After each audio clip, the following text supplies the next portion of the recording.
Right, story. Andrew, you look a little shell-shocked. Well, she's finished. Theresa May's finished. There will be a new leader. How soon? She has to renounce. She's going very quickly. This was an election that wasn't required. The British public don't like unnecessary elections. It was a useless campaign. The terror attacks exposed her record as Home Secretary, with police cuts in police numbers. There will be pressure for a coronation to choose a leader without a Tory leadership election, because they've got to get on with these Brexit negotiations. Kevin, the weird thing, Jeremy Corbyn hasn't actually won, right? The Daily Mirror, your paper, a few months ago, Corbyn must go, right? Nobody thought he could win. Yesterday, some clown tweeted, prediction, Tories will win by 90 to 100-seat majority. Which clown was that? Another clown tweeted, it'll be a 70-seat win for the Tories. Those clowns were you and me, Maguire. They were. He's absolutely scored tremendously, and she's lost a vanity election. It was the complacency what do you put it down to? of Arias.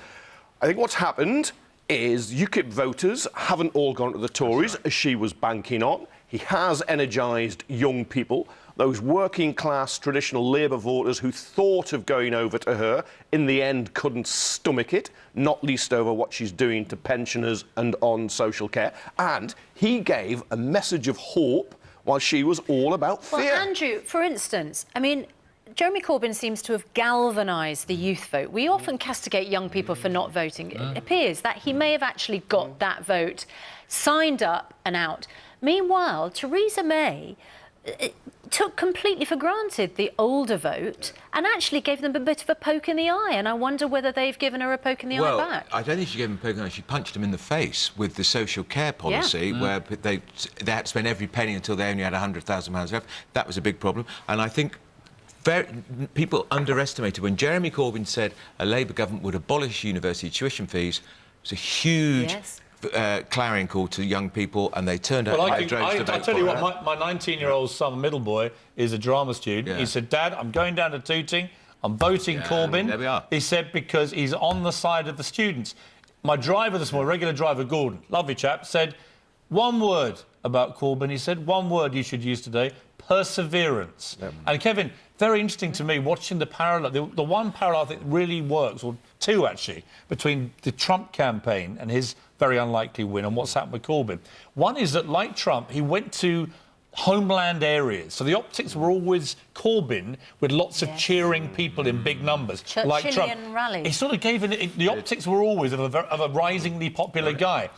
Secondly, I think the thing about Corbyn is everybody wrote him off, and the media ripped him to pieces. I think this is crucial. Led by the Sun and the Mail, no question, right? I think the smears backfired. And again with Trump, the more the media in America beat up Trump, the more it galvanised a core constituency of voter. Do you think, with hindsight, Andrew, that the savagery of the press towards Corbyn actually played into his hands? Who knows?